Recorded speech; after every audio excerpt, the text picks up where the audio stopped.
एक और नई कहानी के साथ शेक्सपियर का एक नाटक हैमलेट। सर्दियों की एक ठंडी रात डेनमार्क में स्थित एल्सिनोर में किंग हैमलेट घूम रहा था।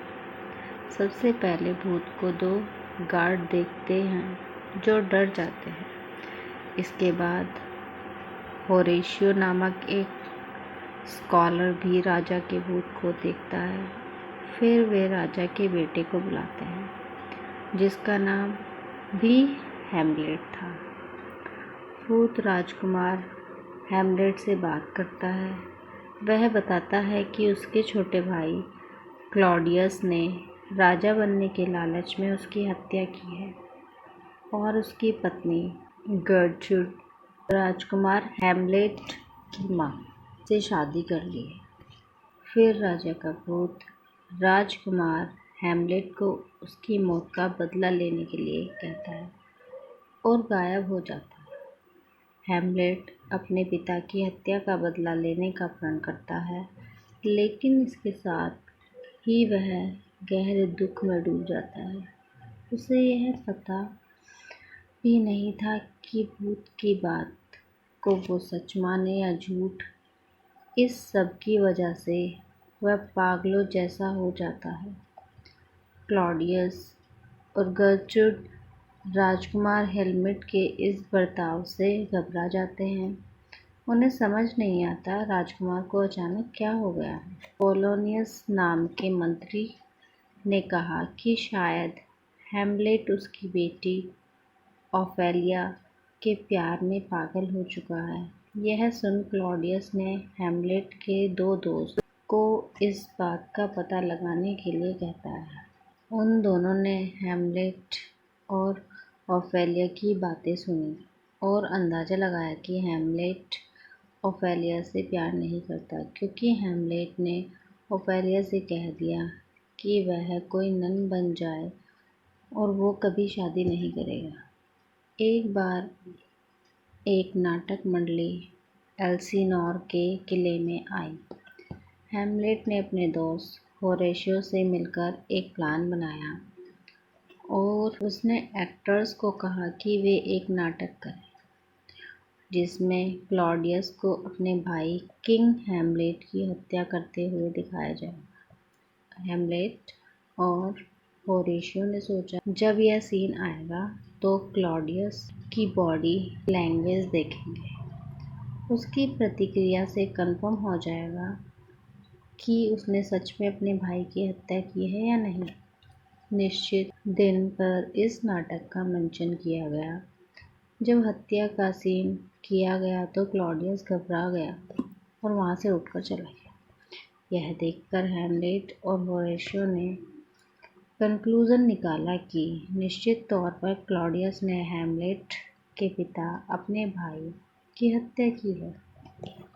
इसके बाद हैमलेट अपने चाचा क्लॉडियस की हत्या करने जाता है, लेकिन देखता है कि वह पूजा कर रहा था। हैमलेट ने सोचा अगर उसको पूजा करते हुए मारूंगा तो वह सीधा स्वर्ग जाएगा, इसलिए वह पूजा खत्म होने का इंतजार करने लगा।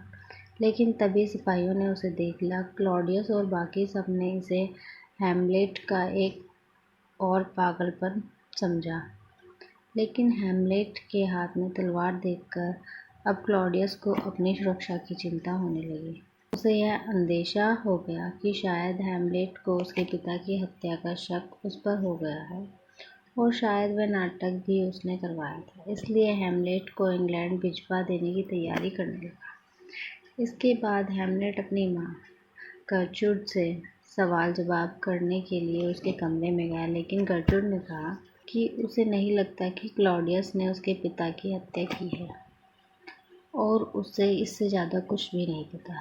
तभी हैमलेट ने देखा कोई पर्दे के पीछे छुपकर उनकी बातें सुन रहा है। उसे लगा क्लॉडियस ही है वह, लेकिन वह ओफेलिया का पिता पोलोनियस था। लेकिन गलतफहमी में हैमलेट ने उसे तलवार भोंक दी। वहीं पर उसकी मृत्यु हो गई। इस क्राइम की सज़ा के तौर पर हैमलेट को देश निकाला दे दिया गया। उसके दोस्त को भी उसके साथ जाने के लिए कह दिया। लेकिन क्लॉडियस ने दोस्तों के हाथ इंग्लैंड के राजा को एक संदेश भिजवाया जिसमें लिखा था कि हैमलेट की हत्या कर दी जाए, फिर उन तीनों को समुद्री जहाज से इंग्लैंड भेज दिया जाए। उधर अपने पिता की मृत्यु के कारण ओफेलिया दुख से पागल हो जाती है और एक दिन नदी में कूदकर अपनी जान दे देती है। पोलोनियस का बेटा और ओफेलिया का भाई लेटस, जो फ्रांस में था, डेनमार्क आ जाता है।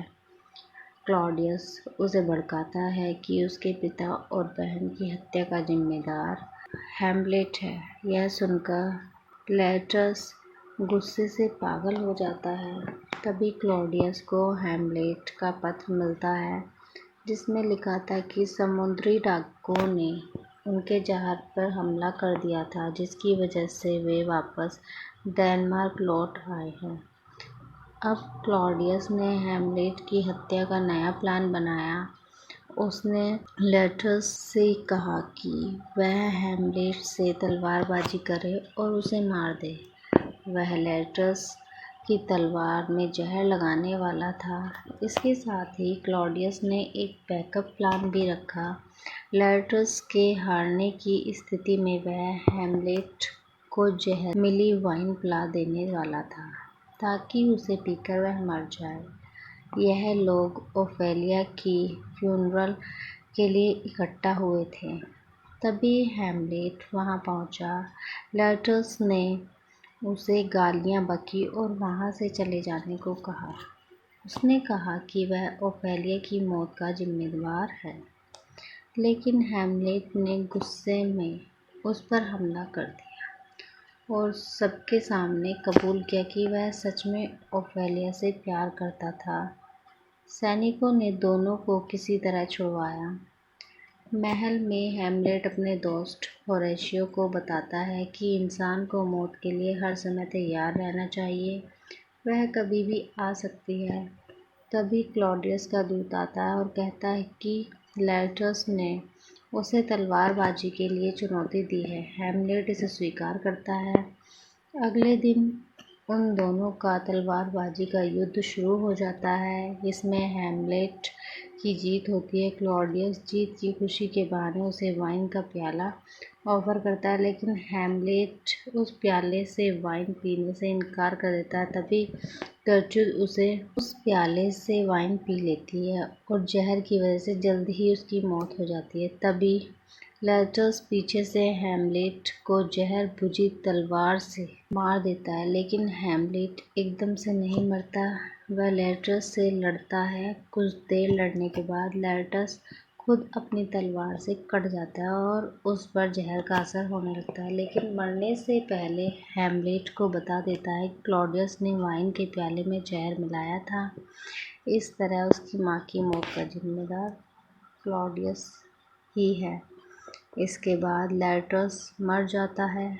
गुस्से से भरा हैमलेट जहर भुजी तलवार क्लॉडियस को भोंक देता है। इसके बाद वह उसे बची हुई जहरीली वाइन भी पिला देता है। जल्द ही क्लॉडियस भी मर जाता है, लेकिन अब तक हैमलेट पर जहर का असर हो चुका था। वह अपना प्रतिशोध लेने के बाद उसकी भी मृत्यु हो जाती है। तभी नॉर्वे का राजकुमार फोर्टिनबस वहां आता है। वहां खून से सनी लाशें देखकर हैरान हो जाता है। होरेशियो उसे हैमलेट की पूरी कहानी सुनाता है। राजकुमार आदेश देता है कि सम्मान के साथ हैमलेट का अंतिम संस्कार किया जाए। इसके बाद फोर्टिनब्रेस वहाँ का राजा बन जाता है।